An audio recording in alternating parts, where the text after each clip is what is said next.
How are you guys on the internet today? Just wanted to drop a video.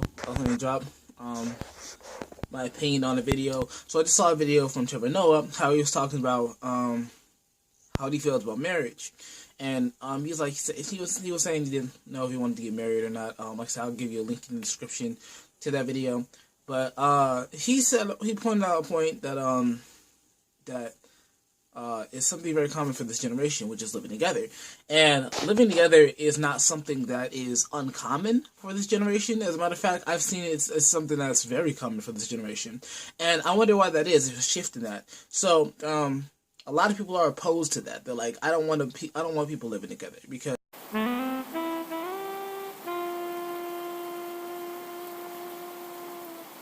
recording material is terrible, because I don't understand why it does what it does, but I just come work with it because I am patient with my technology.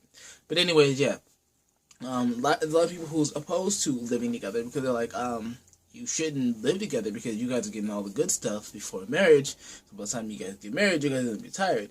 Not necessarily, because I know two people who my friend.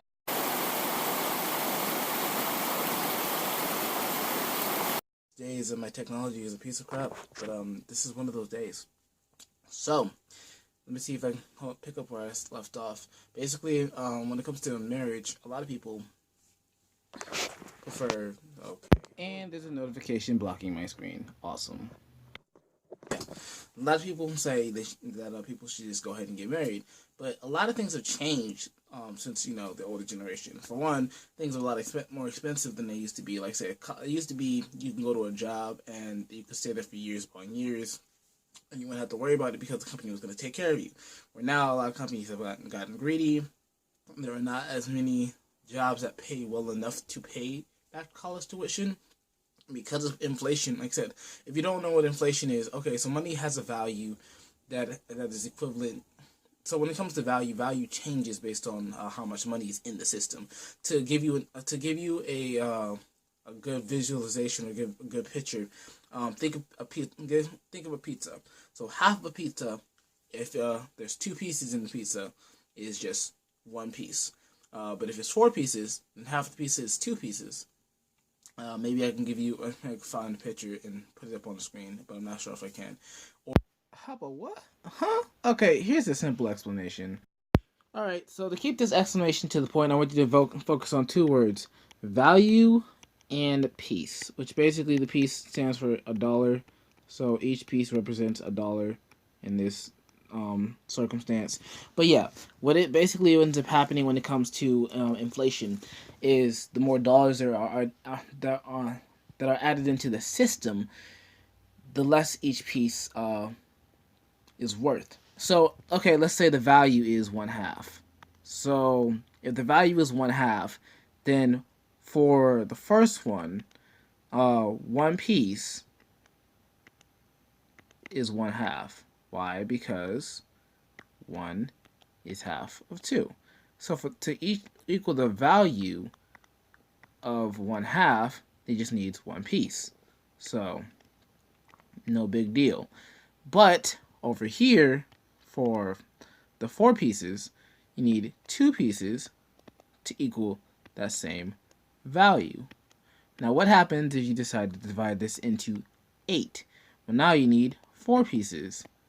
Okay, what if you decide to divide this into 16? I'm going to do terrible at this. Okay. That also doesn't look like an 8 either. But now you need 8 pieces to equal the value of 1/2. So as you see, the more pieces that you cut it into, the more the smaller each piece gets, and it requires more pieces to equal the same value. So that's the same thing with money. The more money there is in the system, it requires more pieces of it to equal the same value that you were supposed to pay for. So that's why a stick of gum can be $1 one year and then $2 the next year, because the more money that's in the system, the less each piece can buy.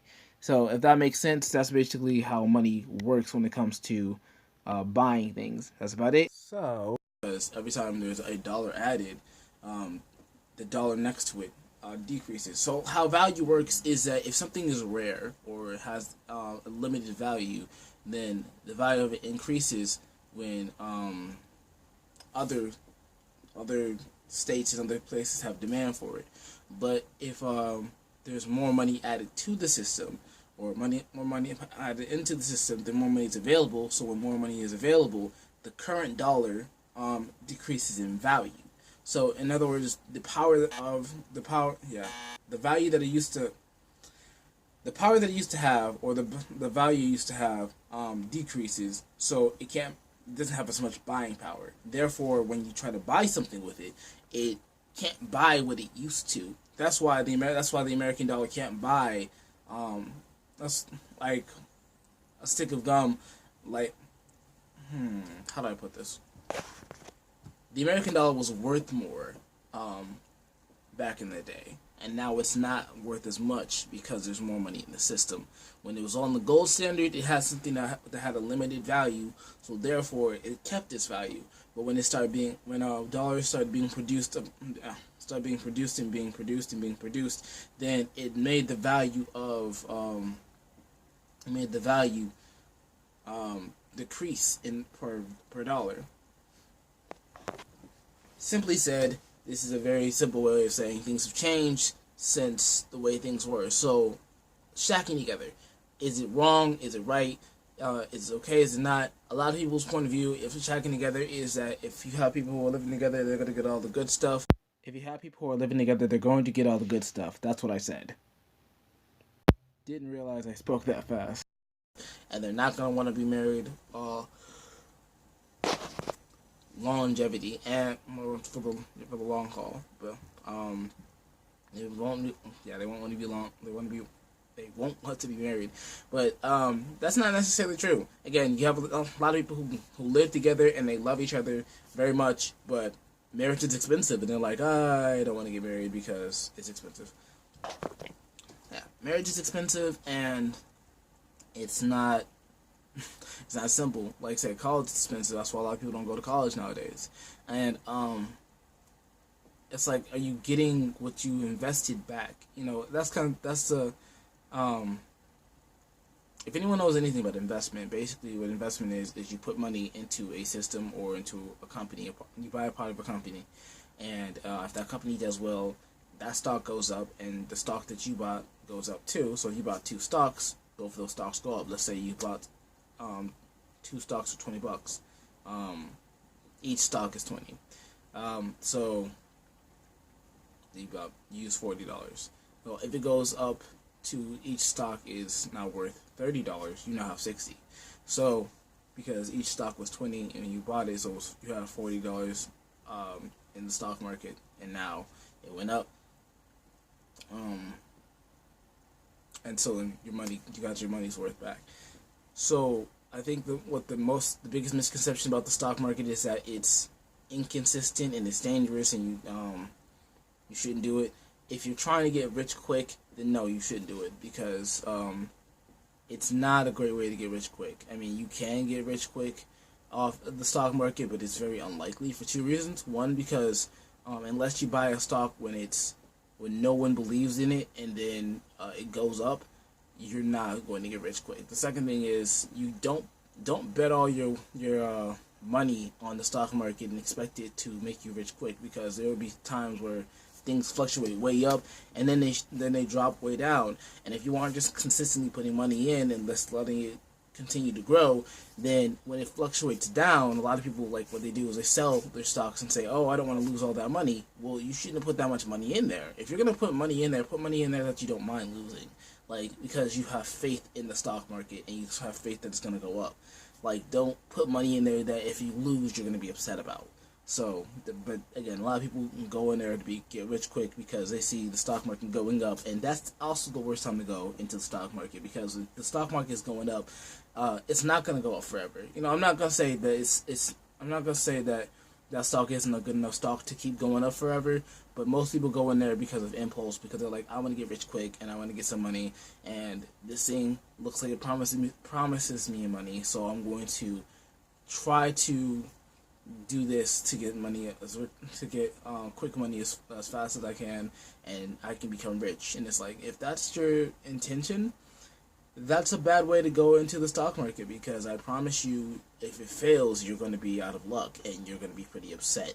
So don't go into the stock market expecting to get rich quick, because it's not likely to happen, but it could happen. It's just, if you go in there for the impulsive reason of, oh, I just want money now, you're going to be disappointed.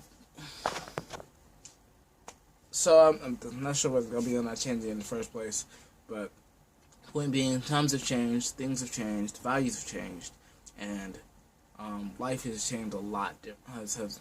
Changed, and it's a lot different than it used to be back in the old days, or how things were.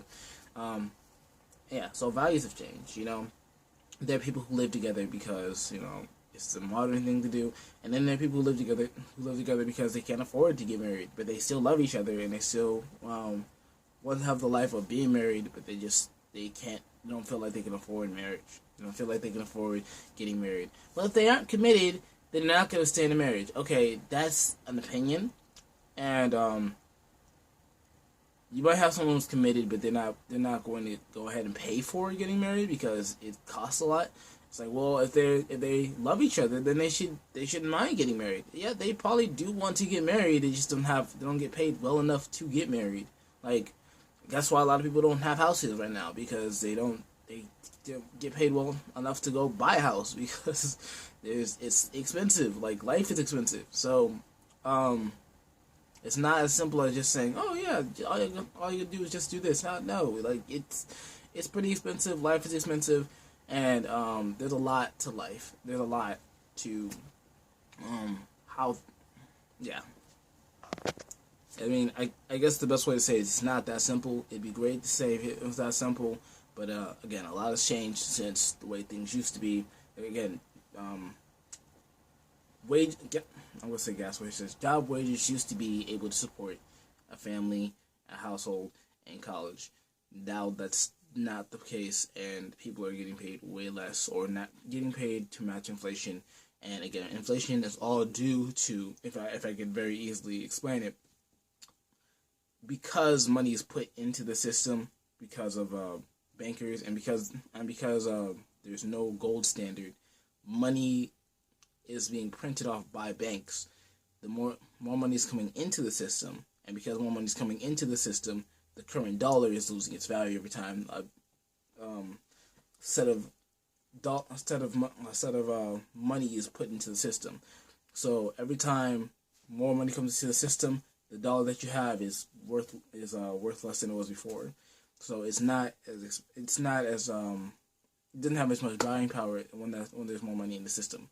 When there's less money in the system, there's less of the dollar in circulation, making it have greater buying power.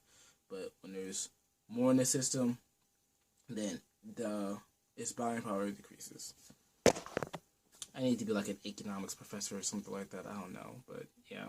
Point being, things have changed. Things are not the same way that they used to be. What is your opinion on it? What do you think about shacking together? And is it something you should do or you shouldn't do? Does it strengthen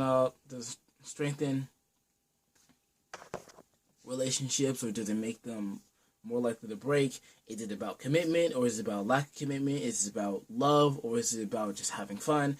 What do you think? Put in the comments down below, and I can't wait to hear from you guys. That's about it. God deuces.